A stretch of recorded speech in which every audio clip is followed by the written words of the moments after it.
You might think your drinking is normal. Just a glass to unwind, a few drinks on the weekend. Nothing extreme, right?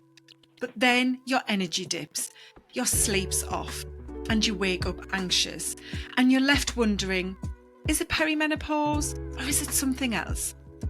This is Women's Health Unwrapped. I'm Nicola Fondell, and each week we strip back the noise around health and habits so you can finally feel clear, capable and confident in your body again. Today's guest is Tracy Ollerenshaw, a former BBC journalist turned alcohol-free coach who quit drinking, started her business Sober Glimmers and completely transformed her health and happiness. In this episode, she breaks down the hidden ways alcohol is impacting women in midlife, from hormone imbalances to mental health, and what happens when you decide to take a break and actually feel like yourself again. So, if you're stuck in that middle lane, not rock bottom, but not thriving either, this conversation might be the sign you've been waiting for. Let's get into the conversation with Tracy. Hi Tracy, welcome to the podcast. Yeah, lovely to be here. I'm really, really excited. Yes, me too. And obviously, just to set up this conversation, Tracy and I do know each other pretty well, I would say. And Tracy has been live on my Instagram before, so it's lovely to have this opportunity to get into a much more detailed conversation. But just to kick us off before we get into that, I'd love to know from you what your most impactful healthy habit is in your toolkit at the moment. Being alcohol free. It's got to be, hasn't it? Because it's been absolutely game changing for me. I just never realised how much it was impacting my health, my mood, my confidence, what I wanted to do with my life, like everything. It's just been a real catalyst to opening up a whole new world. Brilliant. And of course, that's the topic for today's conversation, is finding out all about what led you to be alcohol free now. And of course, to have launched your brand new business, Sober Glimmers. So to start, let's go back in time. If I was taking a peek into your life 5 years ago, which version of Tracy would I be seeing? Oh gosh, what a good question. So 5 years ago, it takes you back to 2020. So yeah, it was COVID, wasn't it? So COVID was a big year for me and my drinking because COVID hit in the March, lockdown happened, and we had those beautiful 2 months of gorgeous weather. I've got 2 young girls, so we were homeschooling, and I thought I was living my best life because I was like, I'm off work or I'm just working 1 day a week. And yeah, I'm homeschooling the children, but then we finish at 3:30. Weather's lovely. Let's get in the garden and open some Prosecco. So my drinking probably ramped up even more at that point. So yeah, 5 years ago, that was me. And I think by the following October, I remember doing Sober October. I took a month off drinking because I probably wanted to prove to myself that I could, that, you know, I'm okay, aren't I, if I can take a month off. But I dragged myself through that month, I'll tell you this, because I did it for Macmillan Cancer. So I knew that I would then be accountable. So I've asked people for money, they've donated, and this means I've got a challenge and I need to stick to it. But I felt very hard done to. I felt very, very, you know, this is rubbish, day 3. And I know, if I take myself back there, I know I would have sacked it off had I not have said to people, sponsor me and stick with me and that kind of thing. So yeah, back then I was very much someone who enjoyed drinking. It was part of the fabric of my being. It was part of everything that I considered doing or wanted to do. So during the week, at the weekend, I can't ever contemplate really thinking about suggesting or doing anything that didn't really involve it. And even if it was a go and have, pizza with the kids, I'd always have a drink, and it would always be me that would be the one that would have the drink, and my husband would drive. But of course, back then I wasn't ever thinking, oh, I need to stop drinking, or what would life be like if I didn't drink anymore? It was a very, very different place to where I am now. Yeah, and when you talk about drinking, I'd love to get into this a little bit, because I think that this will lead us into what I know you want to share around that grey area drinking. How much were you actually drinking, to put that into perspective, when you talk about it in that sense of I was drinking and it was a part of who I was? So obviously it would vary, but I would easily probably drink 5 nights a week and not think anything of it, because I think my tolerance had grown quite a lot as well. So a bottle of Prosecco was quite easy for me to drink on a Tuesday or Wednesday night, because I'd had a long day, because I felt stressed out, because I'd shouted at the children, like all those reasons. It was just my autopilot go-to of that's how I ease this feeling. But what I would say about that is, with regards to grey area drinking, it's never really about the amount you're drinking. So for me, I might have drunk 5 days a week. Basically, I thought, if I take 2 days off a week, if I make sure I'm doing that, then that's okay. So that, Nicola, that's a rule I'm trying to put around my drinking, isn't it? A little bit like someone else might say, well, if I'm just having 1 glass a night, that's okay. But they might then have 2 because they've had the 1 and it gave them that feeling that we all know we get from 1 glass of wine, and they want another one.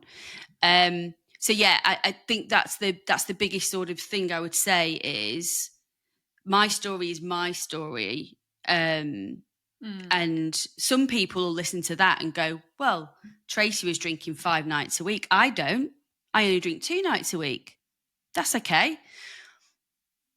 Well, it can be if you are okay with that. But then if you're waking up in the middle of the night and feeling anxious in the middle of the night, or you wake up the next morning and you feel groggy or really hungover, or you're feeling sluggish, like these are all reasons to perhaps have a think, actually, is it serving me? Because it definitely feels different in your body when you're in your 40s to when you were perhaps in your 20s and your 30s. Yeah, for sure. So you did the month for Macmillan, and you knew people were paying you money, so you had to persevere and get through that month without any alcohol. And then what happened after that? Did you go back to drinking? And then was there a further tipping point that drove you to make that decision to go alcohol-free again?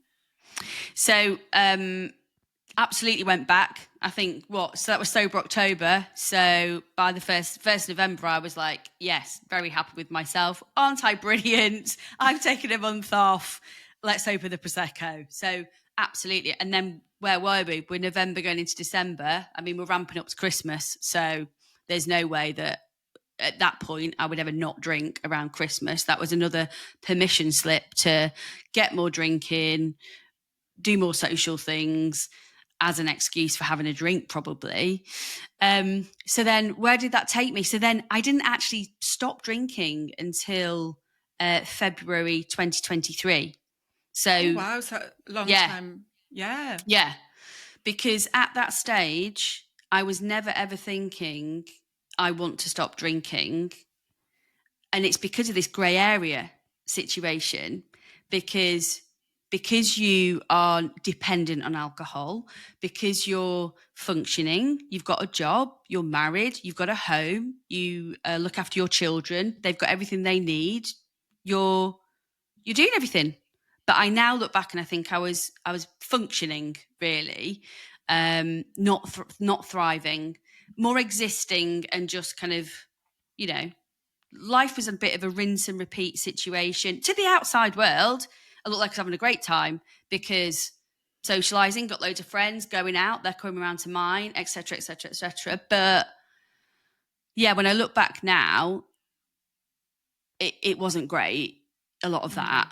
And it's not great to be sat on your own on a Tuesday night, drinking a bottle of Prosecco and staying up till 1 a.m, but because I could do it, and because I could then get up the next morning and function, and actually I didn't suffer really badly with hangovers. I think that's what kept me in that situation, in those habits for so long. It wasn't debilitating me, or so I thought. So the real catalyst for change for me as well was I was working at the BBC. I have always been a radio journalist. That's the world I've always worked in. I've been at Radio 1 Newsbeat for 15 years as a journalist. And I knew I wanted to do something different. I think COVID made me really think about, what do I want from life? What do I want going forward? What's going to fulfill me? Where are my passions, etc.? And I knew I wanted to retrain. So I knew I wanted to do a qualification in coaching.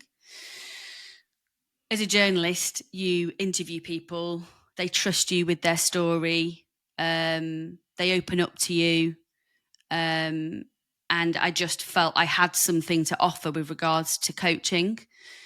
But I knew my brain isn't going to work. My brain isn't going to learn anything. My brain isn't going to do anything fresh if I carry on drinking the way I am. So I knew that I needed to change. I knew that I wanted to change. And I knew deep down that alcohol wasn't serving me anymore. I was in a rut with it. And I just thought, is this it? I just kept thinking to myself, is this it? Is this it? And I thought, it just can't be. So that's when I decided to take a 100-day break from alcohol. And what was the thought in your head around that 100 days? Like you knew you had this new goal to do the coaching qualification and retrain, and set quite a long challenge there for yourself, 100 days versus the sober October you'd done a few years before. Like how were you approaching that? So I think I'd obviously started following sober Instagram accounts, right. And I'd probably started listening to an odd podcast. So I'd started dipping my toe in that alcohol-free world. And I kept hearing this buzz around 90 days, so like a 3-month break. Yes, taking 30 days off is always going to be okay. It's always going to be good. Any break is worthwhile. But I think to get some real time under your belt and to really experience life, so events, social occasions, perhaps holidays, whatever it might be, all the biggies, I think doing 3 months can give you a real insight into what it's like having life alcohol free. And I have to, obviously, I'm in a world of surrounded by people who are sober now, but I do think I'm a little bit of a rarity in that I did approach it thinking, if I can do 100 days and feel good and feel happy within myself, I think maybe I could stop drinking forever. That was my thought going into it. Lots of people you hear speak and say, I took a break and it was amazing, and I just had to carry on going. So they didn't expect it. They stepped into it not expecting it. But the major difference between the previous 2 times I did a 30-day break, the major difference was I submerged myself in the alcohol-free world. I listened to podcasts. I read Quit Lit. I followed sober accounts. I got the alcohol-free alternatives, and it became, part of who I was, part of my life. It's the education piece that I think is a real game changer. Once you know what alcohol is and what it does to your body and brain, you can't really unknow it. Yeah. And what you've done there as well is you've created a very intentional environment around you that was conducive to what your goal was, and that was to not drink for 100 days. And you know, now doing what you do, and habits are at the core of everything that I do. That's one of the tips I use when I am running sessions on habits, specifically around how to create habits and make sure they are sustainable and last, is to create an environment. It's like the obvious thing is to think of someone who smokes. And I always remember that episode of Friends from many years ago where Rachel, her character, wanted to be part of the crowd at work. I think it was when she worked for Ralph Lauren. I don't know if you used to watch Friends. Yeah, And love Friends, one of my faves. she wanted to be part of the crowd, and she wasn't a smoker, so she started to smoke to be able to spend time with them outside. And so she like created this environment that would make her fit. And then she didn't want to smoke anymore. And as soon as she was like, "Oh, I'm going to give up smoking," she just couldn't be part of that crowd, because you could only be with them, and then smoke alongside them. So that just always comes into my mind when I talk about this, because you've created an environment that enabled you, as you have just mentioned there, and for whoever's listening, to think about this as a really key word: identity. Like, you created the identity you were trying to become, which was a person who no longer drank alcohol.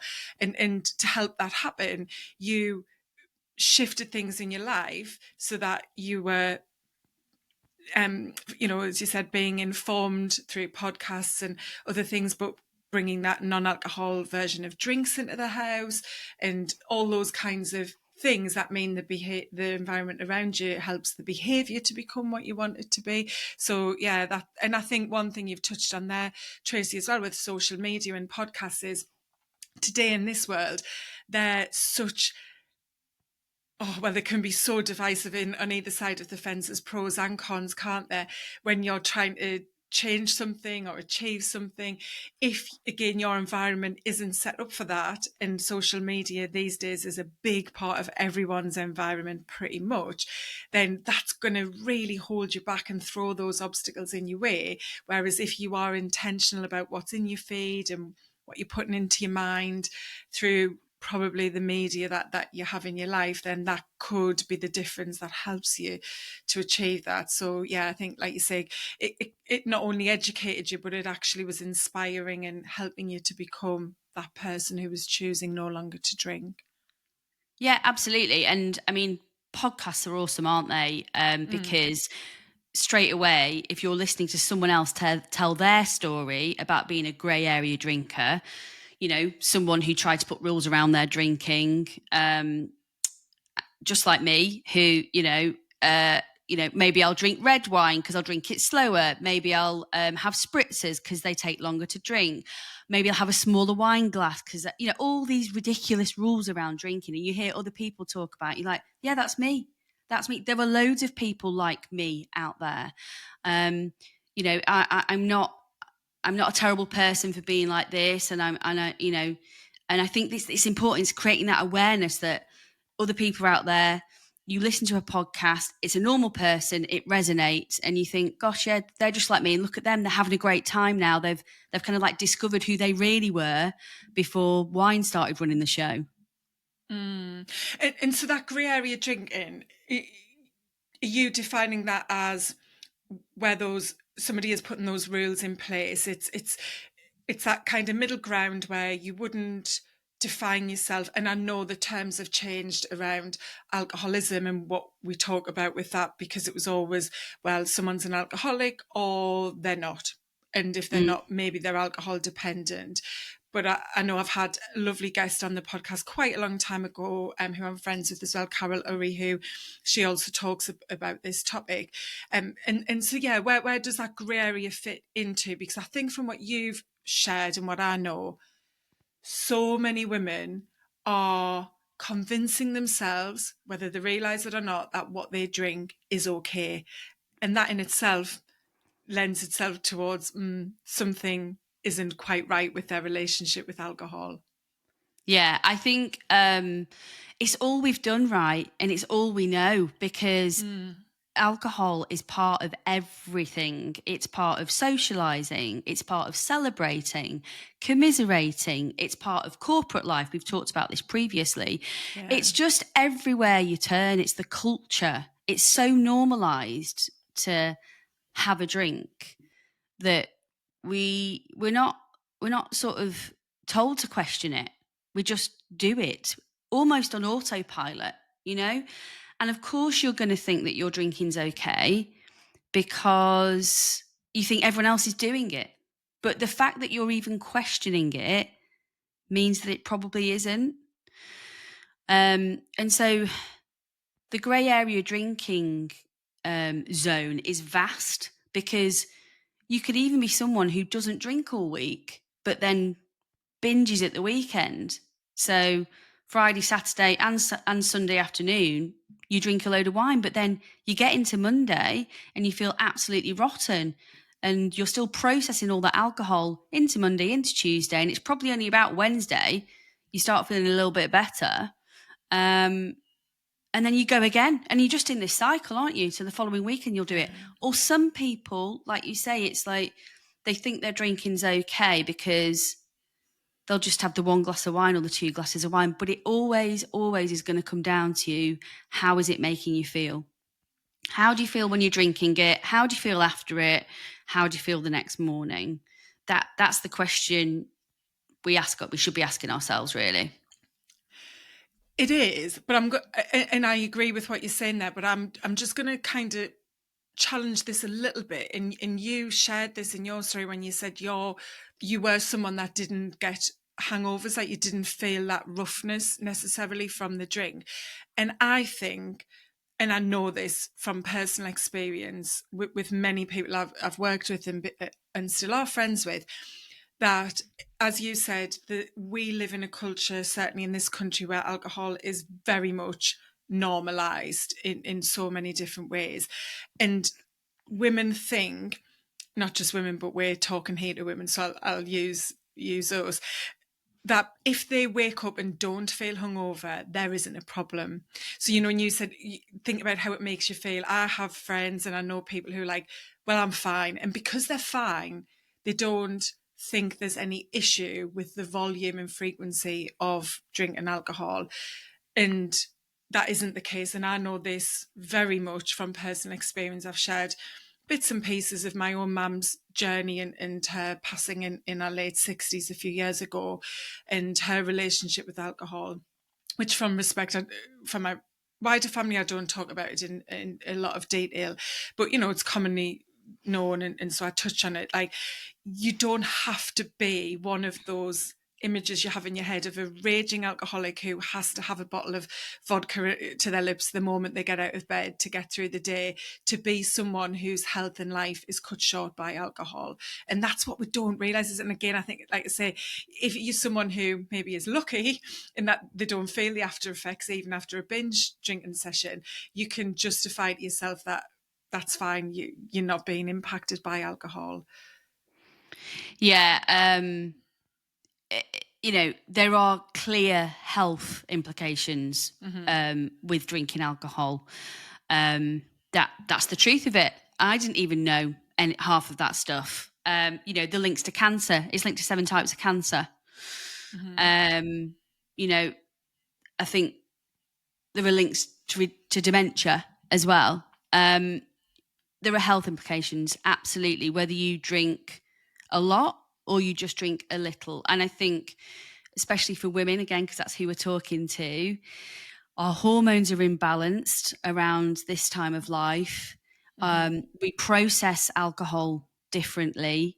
If we want to help ourselves, then, taking a break or stepping away from it would be really beneficial. But also, I would say as well, just to perhaps some of those people who, they sound like me, that they drank, or they drink now and then they can get up in the morning and just and carry on. When I look back now, it was more functioning. And when I look back now, I didn't realise how much the alcohol was impacting my mood. I was ratty. I was snappy. I was chasing my tail in the morning, getting up in the morning and, running around, and thinking that was okay. Most mornings we'd have a snappy, aggravated walk to school or whatever. And that was to do with the alcohol in my system. I know that now. But I didn't know that then. Honestly, my day, the way it starts now, is absolute zen in comparison to that, because I understand how important it is to be calm at the start of my day, to be up in the morning first before my children, so I get a little bit of peace, a little bit of me time, and set my intention. And then I can be there for them to come and talk to me, and we can start the morning. It's very routine how the day starts, and it's always the same. And so that's the autopilot we're after. Let's have autopilot where it's a dream. Don't get me wrong, it's not always a dream. Of course, someone goes, I haven't done my art homework, or can I have pasta for lunch today instead in the thermos? And it's like 8:00. It's not always a dream. We're not living in dreamland, but more often than not, it's a much calmer, lovelier way to be. It really is. And that's such an interesting perspective to throw out there, is when you're in the real world, whatever your real world looks like, we all live these busy lives, and we are doing a lot of that on autopilot, and it can therefore become habitual to just think the way you feel is normal.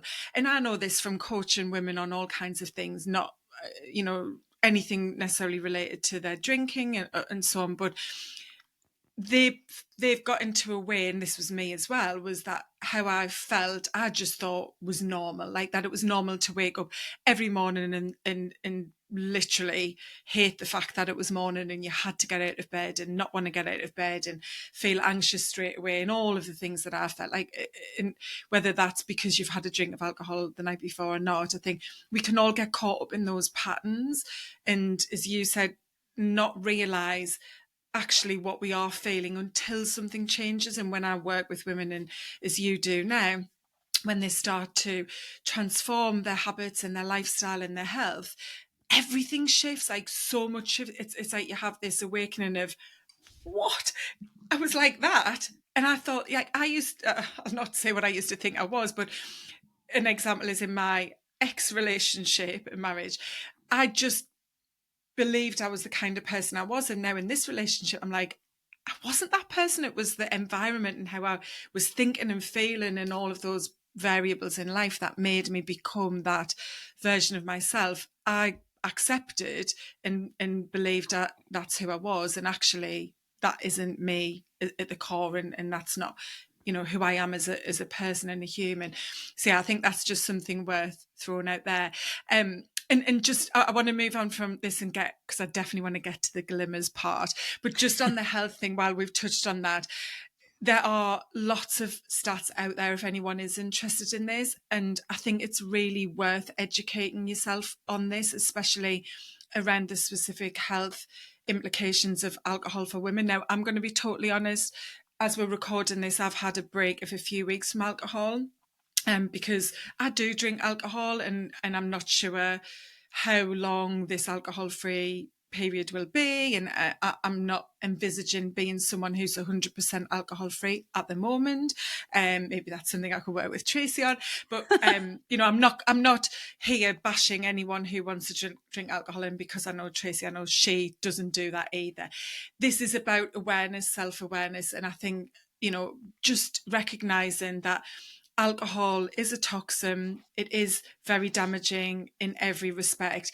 And a big part is your hormones in midlife and how much it can imbalance that. And I'm sure if you're listening to this podcast, you've probably heard of the celebrities or influential menopause type of doctors and experts talking about their own relationship with alcohol. I've heard Davina McCall talk about it, Dr. Mary Claire Haver, who's big in the menopause space from the US, Tamsin Fadal as well, talk about how even one glass of wine for them has become too much of a struggle because it disrupts their sleep, their mental health. And that's where I've been recently as well, which is why I decided to have a break from it. So yeah, I would just say that there's lots out there. But one of the things that I did want to touch on that I saw in a recent report from News and Health was that, interestingly, in perimenopause and menopause, a third of women say that they would they are drinking more alcohol than before, and they're kind of stuck in that middle lane of drinking,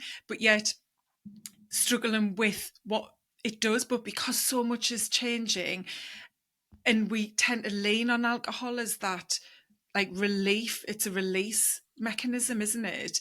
And is that something you're hearing from women? Because I know there's a lot of midlife women being curious now around sober living because of the way it's making them feel, but also at the same time probably drinking more than they ever have because life's shifting and a bit more difficult. Yeah, I think, well, just to share my personal side of that, I stopped drinking in the February 23, and then by October 23, that's when I started on HRT. It wasn't until I took the break from alcohol that I could properly rather see what was going on with me. Yeah. There'd obviously been signs of me being in perimenopause, and they're different for everyone because, as you well know, there were like tons and tons of different symptoms. But I knew then, gosh, something's definitely going on with me, because it's not the alcohol now that's affecting my mood swings or impacting my sleep or any of those type of things. So I knew, right, I want to go and get some HRT. And within 2 months, for me, within 2 months of taking it, I just felt like a different woman. So the thing is again, it's going back to the wine, is it's the only thing we know to do, isn't it? It's the Yeah. autopilot thing that we know and we think is going to help us, but actually it really isn't. It'll give you that buzz after that drink, after that first 20 minutes. That's the only, can I just say, it's the only, if you want to call it good, thing it's giving you. The rest, you're not getting anything from it, but it is hampering everything else. As we've spoken about already, sleep, mood, weight loss, like all of it. And it's just trying to find different habits, and different ways of enjoying yourself as well. Different ways of socializing. The other thing for me is, definitely since quitting the booze, it is like turning life on in Technicolor, which sounds a bit like, oh, here she is, it's all unicorns and fairies, is it? But it is kind of like that you're just like, isn't the world amazing? Like, isn't, scenery gorgeous? Or how amazing does that sun feel on my face? Or love being outdoors walking. Like, I didn't get any of that when I was drinking, because I was always in a level of being a bit numbed and a bit dulled. And that just goes when you take away the booze. It really does. It honestly, it's life changing. So let's go down that path, because I'd love to, inspire people with what has shifted for you. And Tracy's business now is called Sober Glimmers. So tell me about, what shifted. What were the first big things that you felt when you went into that 100 days, and where has that led you to, like, where you are now, a couple of years down the road? I think when you first go into it, for me, I love accountability, and so for me, it was important that I had the 100 days and I was taking them off and I'm achieving them. So instantly, you just feel good about yourself because you're achieving something. But my sleep got better, my skin got better, my eyes, the whites of your eyes just get brighter, which is crazy. Um, I'm closer with my children. I just have more time and I'm more present for them. I'm not, mummy wine time, keeping my eye on wine o'clock, pretending I'm half listening to them when they're talking to me, but really wanting them to just get to bed so I want me time. Like, I don't do that anymore. Yeah, there's just so many gains. I think I did a post on Insta over the last couple of weeks, and it said like 33 reasons you should have a go at giving up drinking if that's what you're thinking of doing. There were just so many. You're more energetic, you're more motivated, you've got more clarity. It's just the best glow up and the best up level you could ever give yourself, basically. Yeah, I love that. And if you don't follow Tracy, definitely check out her Instagram. I love all of your pictures out on your walks, and you've been cycling, and as we're recording this, the weather's sadly changing, but you've had those lovely evening sunset, bike rides with your daughters. And yeah, I think it's just back to that point we've made of when you're in it, you don't necessarily realise the difference alcohol is giving you in your life, like in a negative way, until you don't have it, and then you do feel better from it. And I love that you've chosen that name, like you say, the glow up and then sober glimmers, to really reflect what for you has been such a transformational decision. I just had to call it glimmers because you just see those little moments of awe. Mm-hmm. They're just everywhere. And you don't see, I didn't see them when I was drinking. I just didn't. Like I said, I was so numbed. But now, stepping out into my back garden and I can hear the birds, going for a walk and a field full of sunflowers, going and walking and see a sunset. But yeah, biking with my child, like I was more excited about going down the hill on my bike and going, whee, than she was. Like, these are the moments of joy. This is pure, real joy, not fake dopamine that we get from booze, that we used to getting from booze. Honestly, you just can feel so joyous and so happy from loads of little things. A dog comes and runs towards me and I can see its little face smiling and it wants some Tracy love. And I'm like, oh, hello. Makes my day. Yeah, all the time. And that links into something that I've done a full solo podcast on before, which was on the back of delivering a workshop for a corporate team, and I was doing one in the morning and one in the afternoon in their office. And so I stayed and sat and had lunch with some of the people from the first session, and they were asking loads of questions. And one of the women said, yeah, but is it not like really hard to keep being healthy? Like, is it not just boring and a slog and, this constant, push to have to do it? And she really got me thinking, because I hadn't thought about it in that way. And then it prompted a full episode talking about this. And I said, actually, it's the exact opposite. Because of how you start to feel, you want more of it. And I then created on the back of this an image that I use in some of the talks, where it's a spiral going down and then above it is a spiral going up. And I talk about how, and I'm sure we all know this, whether it's, because of a family problem, maybe even grief, a health problem, it could be anything, even an argument with your partner. Once you get in that mindset of maybe negativity and self-criticism, hurt, anger, like you get more of it, you can slide down, and you can feel maybe even depressed and have some mental health struggles. And we often think about this in that context of someone who is really struggling with their mental health, and they'll say, but it's so hard to climb back from the bottom of, it's like a grey dark pit, isn't it? But the reverse is actually the same. When you start to feel good, and as you said, all of those moments you had initially, those glimmers, made you want more. It's like, well, actually now I want to do this with the kids, and now I'm feeling like this. I'm going to set my own business up, because that wasn't the plan when you thought, oh, I'm going to train to be a coach. And so that's what can come about from making these, what at the beginning might feel like scary changes, but also could feel quite small. Maybe you're just someone who at the minute is thinking, and I realise I've used that word just, and actually that's very apt, is that you might think, well, I just have a drink 3 nights a week while I'm making the tea, and it's just 1 glass of wine. And then on the weekend, I have a little bit more, but it's just the weekend sort of thing. Who knows what shifting from those midweek alcohol drinks might do, and this could be the same for anything. And that's what I work with people on. But I think once you start to feel those positive gains, it compounds, and then you want more because it feels so good, doesn't it? Yeah, definitely. And it's like, it's mindset, consistency, discipline. Now, sometimes we hear those words and we sort of recoil because we're like, oh, discipline. But actually, discipline is good because you're doing something that's really good for you. And as you just said, Nicola, you just want more and more of it. It just sort of opens your world, and you think, instead of poisoning my body and damaging it, frankly. I'm now like, right, well, I've removed alcohol. How can I thrive? How can I live the fullest, happiest, healthiest possible life? Like, that's become like the thing now.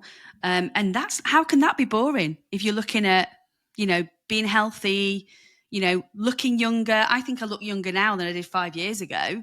And that's got to be because of the healthy lifestyle choices.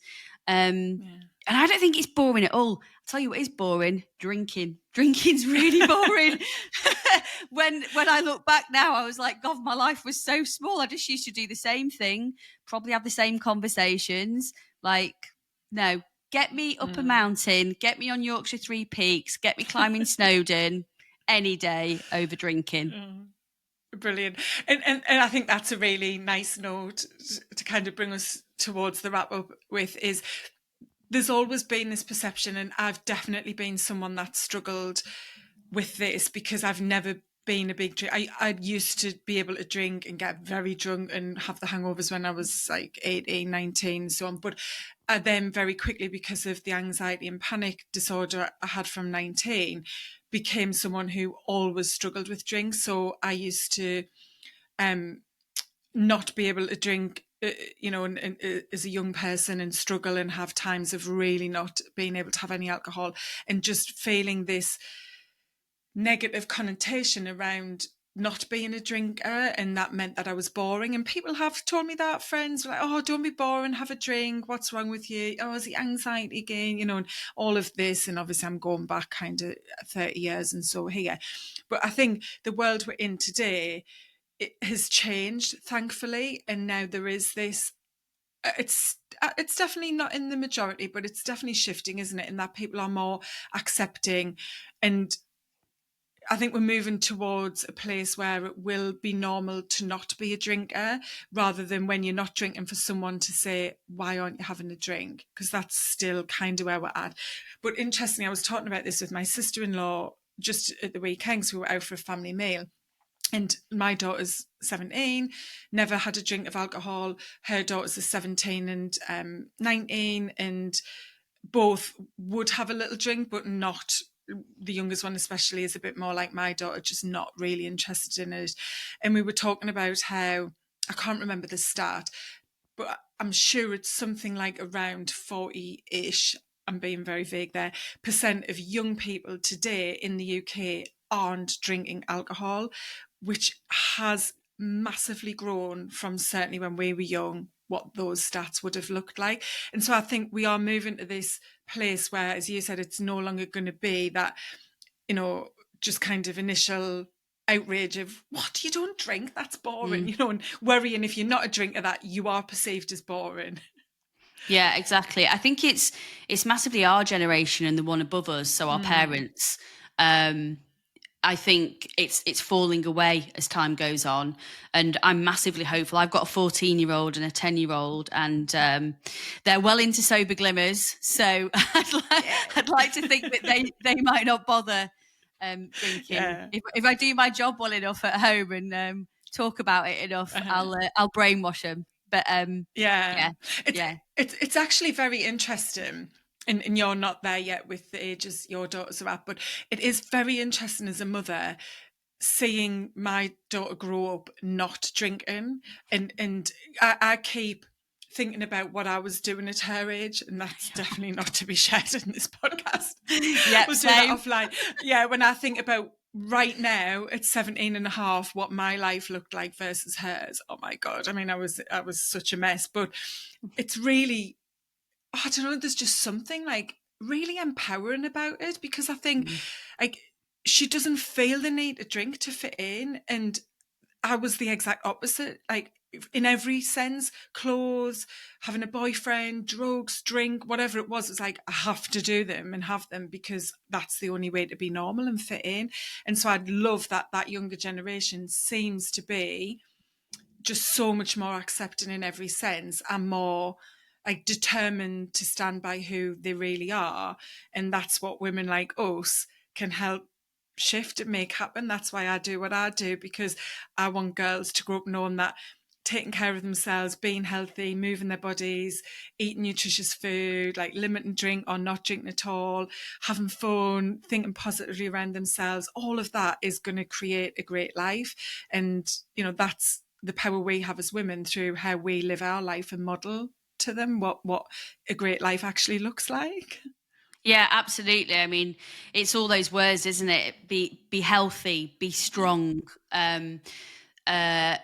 be empower yourself, and don't follow the crowd. If you don't want to do something, you don't do it. You decide. You don't have to do what everyone else is doing. But like, I completely appreciate where you're coming from, and how that must have been back then. And even now, I had a message from a lady the other day saying she'd been on an alcohol-free holiday with her cousin. No, not alcohol-free, sorry, an all-inclusive holiday with her cousin, and the cousin was pressuring her to drink. And she's just messaged me out the blue and said, "What tips would you give me?" And it is so hard in those social situations, but I just think you have to go into it knowing this is what I want. I do not want to drink. Have the line that you want to say, whether it's I'm taking a break or it's making me not feel very good, whatever it might be, but stick to your guns. Like, you do you. Don't let anyone throw you off course. Yeah, which brings us nicely then to asking you for 3 small steps that somebody could take if they do want to go on this journey of reducing or removing alcohol, whichever that is. There's no expectation, but for someone who does want to change their current relationship with alcohol, what would you suggest for them to get started in building these kinds of habits on a permanent basis? So I think my first one would be get some alcohol-free alternatives in. I'd never tried them before. I just thought, oh, what's the point? But actually, there are so many on the market now. There's probably pretty much an alcohol-free alternative if your favourite tipple. Wine's a bit tricky, definitely. Yes.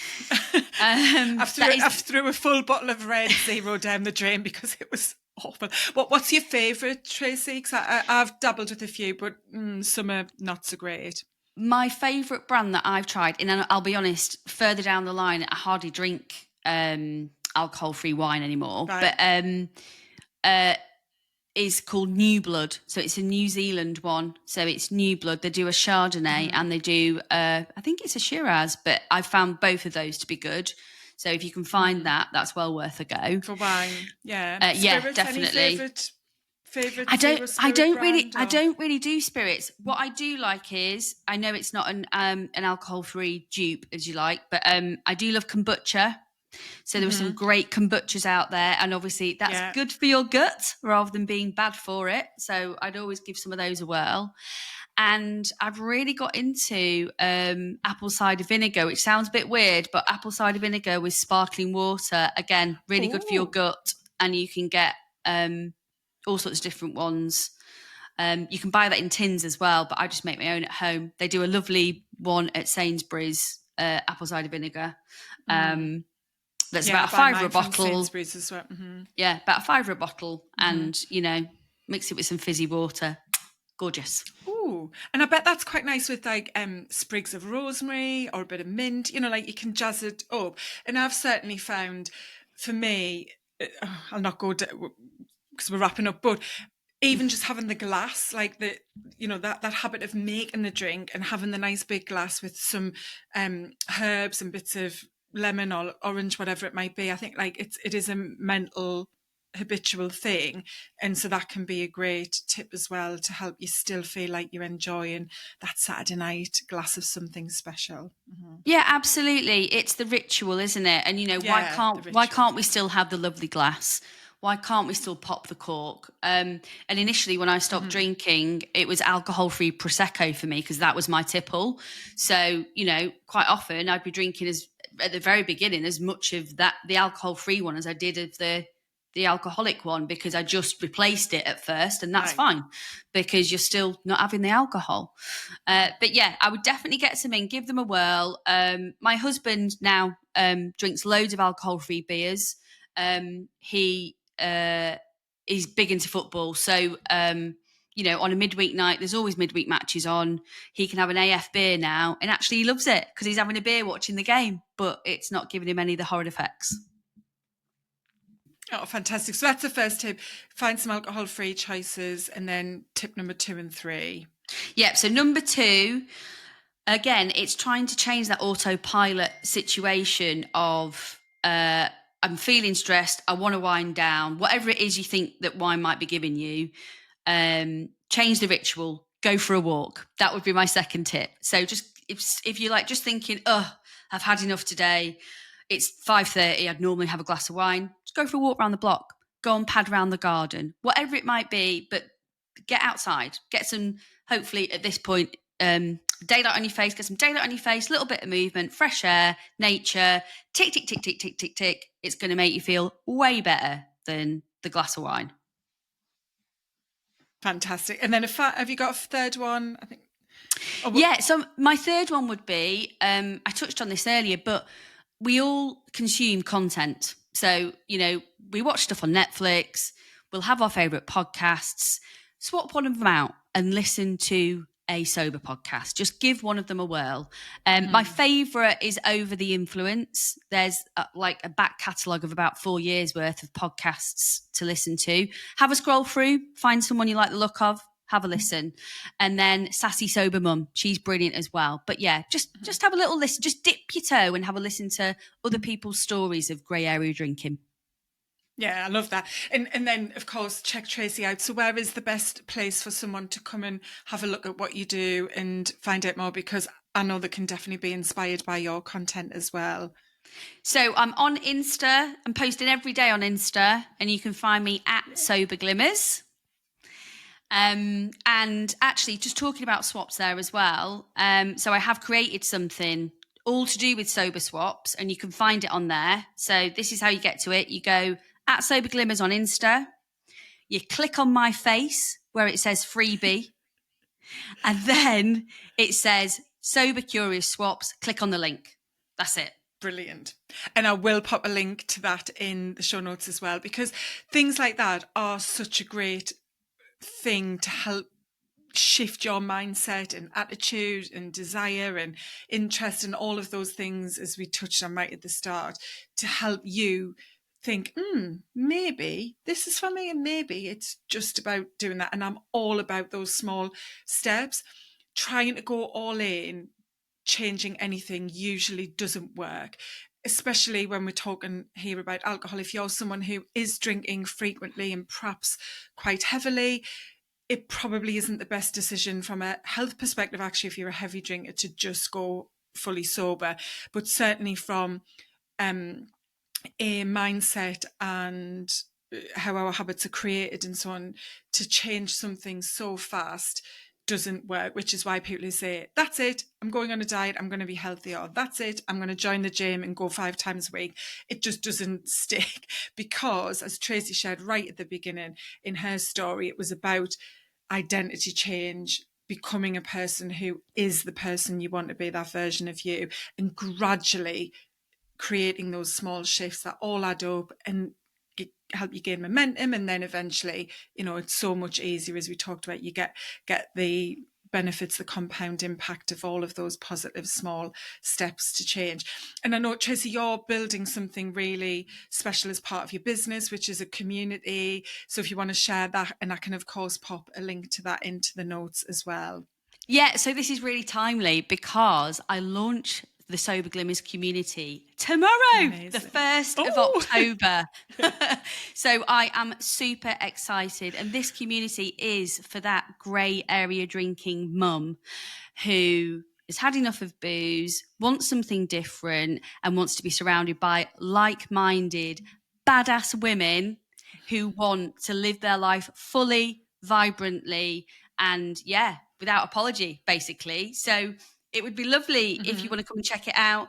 We're going to do Zooms weekly, coaching. We've got a private members forum, daily boosts to keep you inspired, resources, recordings, expert guests coming in. And I'm touching on everything. So I'm looking at everything from parenting, relationships, your energy, perimenopause, confidence. Like, we'll look at it all. It's not just about stopping drinking, it's basically about you 2.0. This can be a really, really powerful time for a woman. So let's do it. Let's take our power back. Absolutely. And I think you were going to offer a listener a discount as well, which someone can use. Yes. And we'll pop that into the notes. So yeah, if you're interested, that could be a nice little way to try it out. And is the membership something someone would commit to for a certain amount of time to begin with? And then is it kind of a rolling monthly subscription? Yeah, so it's a monthly subscription, but you can leave at any time. So there's no All tie-in. right. All right? Yes, Yeah, so and great. So someone can have a try. come and have a go. And for all of Nicola's listeners, I'll give 10% off your first month. It would be lovely to welcome you in. Yeah, brilliant. And when this episode goes out, my group program From Pause to Play is open as well. And that's all about taking that pause button off life. Totally aligns to everything Tracy, is doing as well in terms of helping midlife women to not hold themselves back, to make those changes that can feel really challenging. And Tracy is going to be one of the bonus guest experts where we will dive into this topic, and she can support you if you're in that program. So make sure you check everything out. Lots and lots of great things happening, because you're right, midlife is a crossroads and you get to choose which path you take next. And that path could be one that completely changes your life. And I think so many of us have just been stuck in that washing machine cycle of go, go, go, keep spinning, keep moving, don't stop, otherwise you're going to fall apart. And with menopause and our hormonal changes, things begin to shift and have to change. So yeah, take back control of the reins and become the CEO of your life. That's my closing message. So thank you, Tracy, so much. It's been fantastic. I knew it would be. I've loved the conversation. And yeah, just thanks for all of your time and passion on this topic. I've absolutely loved it, Nicola. Thank you so much for having me on, and I can't wait to be part of your programme as well. Yeah, me too. Thank you. If something in this conversation struck a nerve, if you've been wondering whether alcohol is helping or holding you back, you're not alone. And you don't have to figure it out on your own either. Tracy's story is a powerful reminder that midlife isn't the end of something. It's the beginning of a whole new chapter. One where you actually feel good in your body, clear in your mind, and confident in your choices. If you're ready to take the first step, I've created a free midlife reset quiz that helps you figure out what's really going on behind the fatigue, the frustration, or that feeling of being stuck. Head to the show notes to get the Midlife Reset Quiz link. It takes just 2 minutes and it might be exactly what you need to start making changes that actually stick. Thanks for listening, and I'll see you in the next episode.